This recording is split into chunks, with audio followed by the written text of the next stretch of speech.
Si de todo corazón desean volver al Señor, desháganse de sus dioses ajenos y de las imágenes de Astoret. Dediquen su corazón al Señor y obedézcanlo solamente a Él.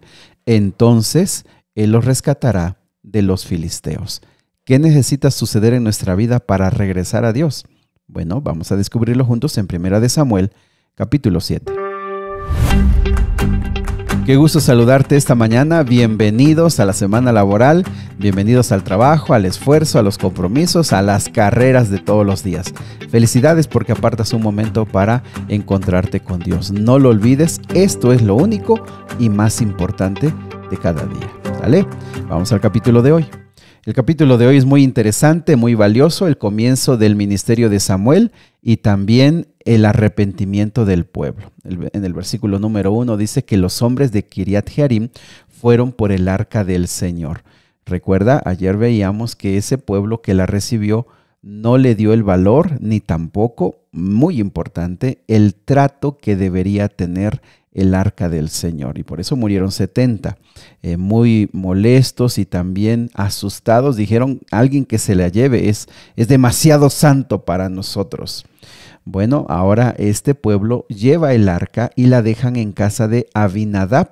Bien importante que esta familia debió haber sido de la tribu de Leví y descendientes de Aarón, porque pusieron a Eleazar, el hijo de Abinadab, como encargado, como un sacerdote que iba a estar al tanto del arca.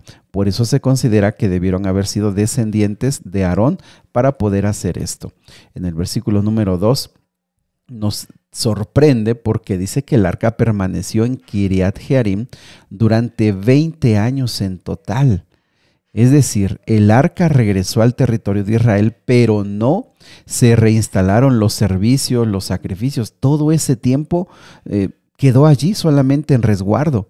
Y eso nos dice o complementa lo que dice la segunda parte del versículo 2. Durante ese tiempo todos los israelitas se lamentaron porque parecía que el Señor los había abandonado. ¡Qué contradicción! Por un lado, ellos no están interesados en volver a hacer los sacrificios, volver a tener todo el resto de ofrendas, a que el tabernáculo funcione. No, dejan guardada el arca. Ellos no están preocupados porque Dios esté en el centro de la adoración. No, ellos no están preocupados por eso.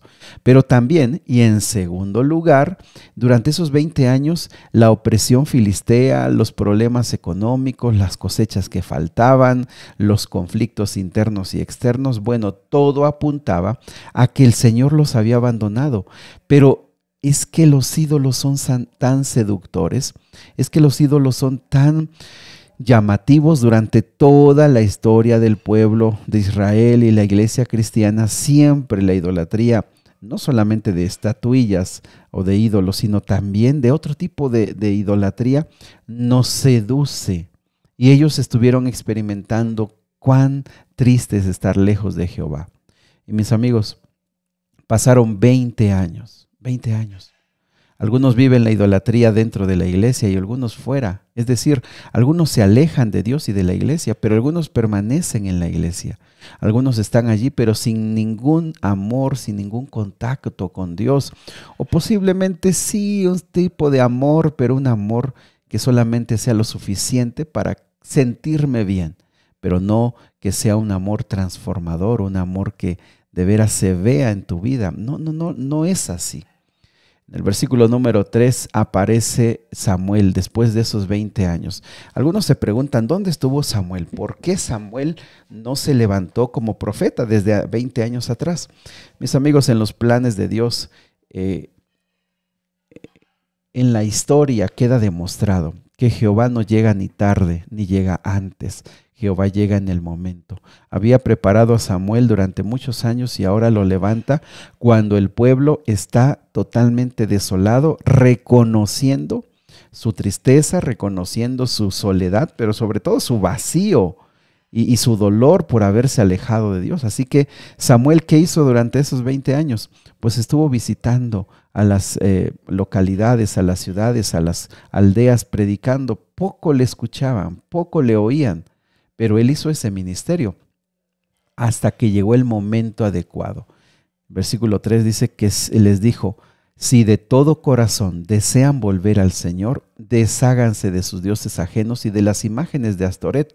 Dediquen su corazón al Señor y obedezcan solamente a Él.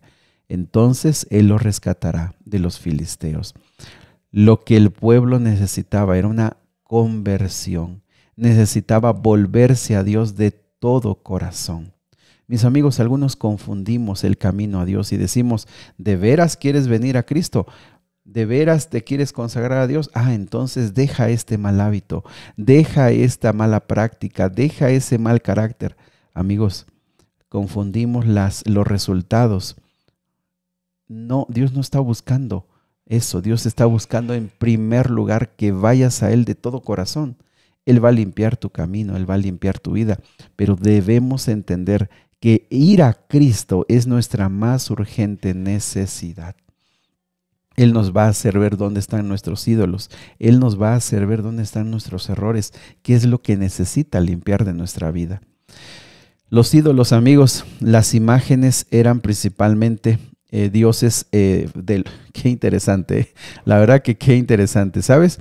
Los filisteos no solamente tenían sometido al pueblo, sino que también le habían dado sus dioses. En el versículo 3 habla de Astoret y de dioses ajenos. Astoret, Baal, eran de los dioses principales. Y estos dioses principalmente tenían la idolatría y el paganismo, que tenía que ver con sacrificio de niños, también con orgías sexuales, por supuesto, y mucho tipo de perversiones, porque estos ídolos lo que prometían era abundancia de cosechas, bastante agua y también mucha fertilidad en los hijos y en los ganados. Y entonces eran muy seductores. Y el pueblo había dado su espalda a Dios y se había concentrado en estos ídolos. Dediquen su corazón al Señor y obedezcan solamente a Él. Mis amigos, este es un llamado que resuena hasta nuestras épocas.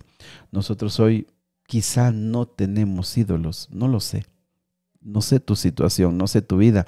Los ídolos son un tema muy difícil para muchas personas que han crecido adorando ídolos, adorando imágenes.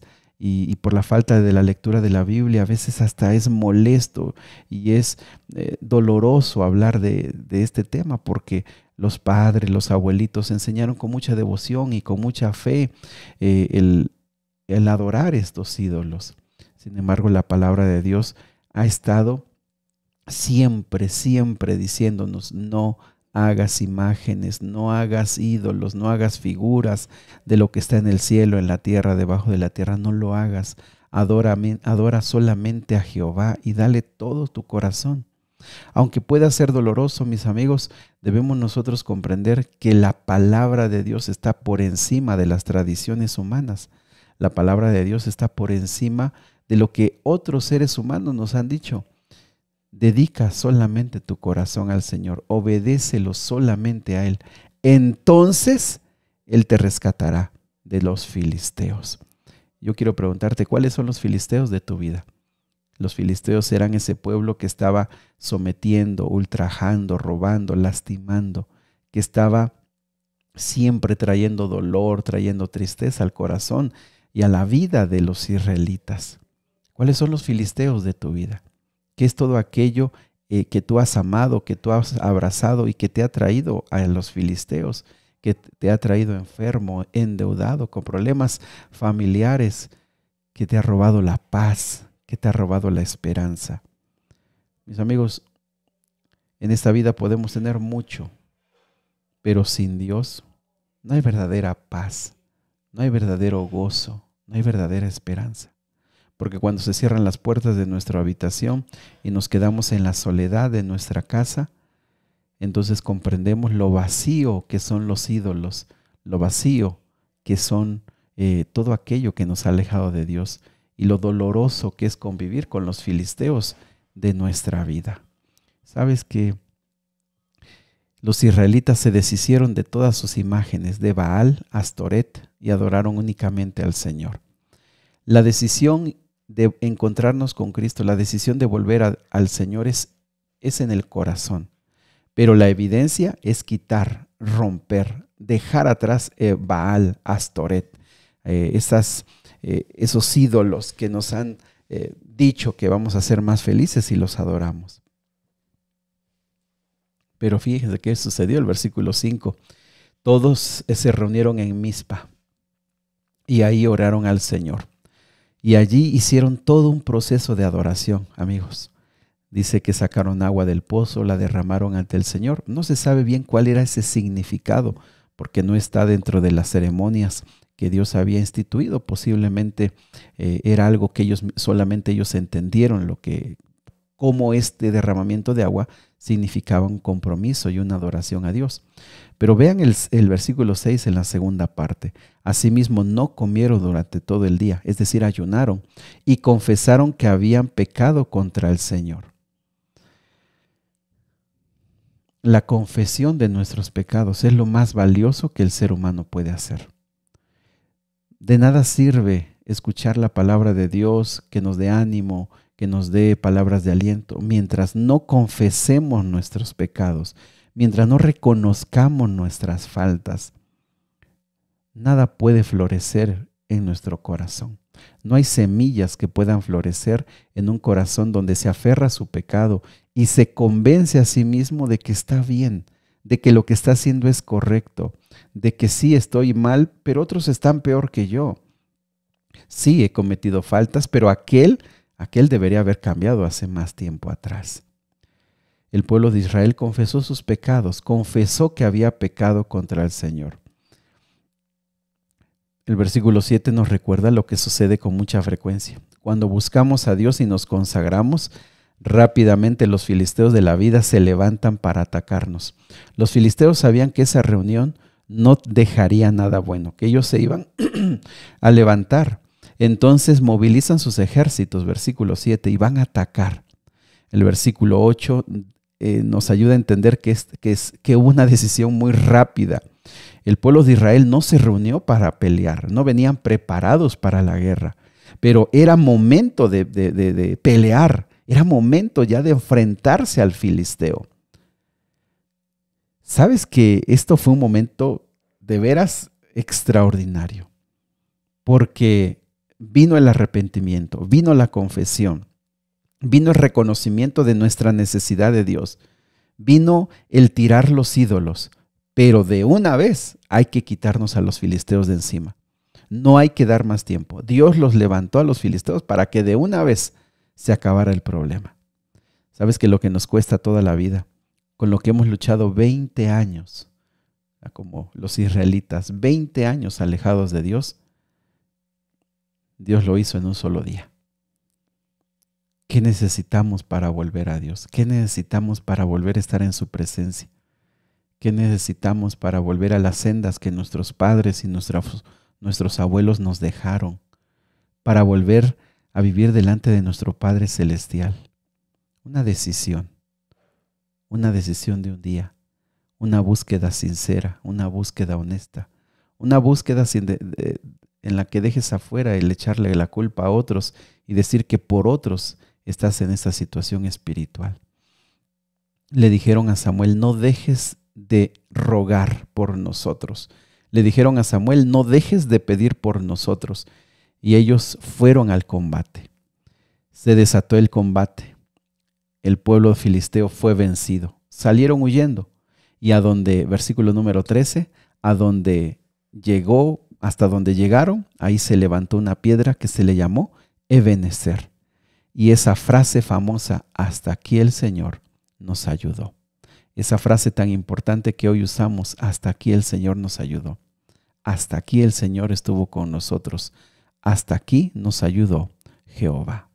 Mis amigos, hoy es tiempo de volver a nuestro Padre Celestial de todo corazón, no de palabras solamente, sino de hechos. Para que el Señor acabe con tus filisteos, necesitas acabar con tus ídolos. Necesitas reconocer tus pecados y necesitas entender que solo tú eres responsable de buscar a tu Padre Celestial. A partir de ese momento, a partir de esa ocasión, se levantó Samuel como juez y por todo el resto de su vida estuvo al frente del pueblo. y mientras estuvo al frente del pueblo, Israel estuvo con Dios.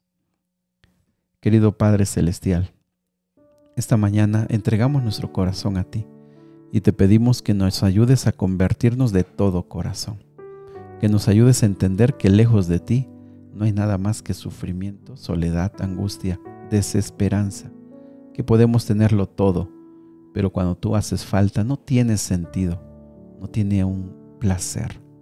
Quédate hoy en nuestra vida, en el nombre de Jesús. Amén. Que Dios te bendiga. Ora al Señor, el Señor quiere escucharte.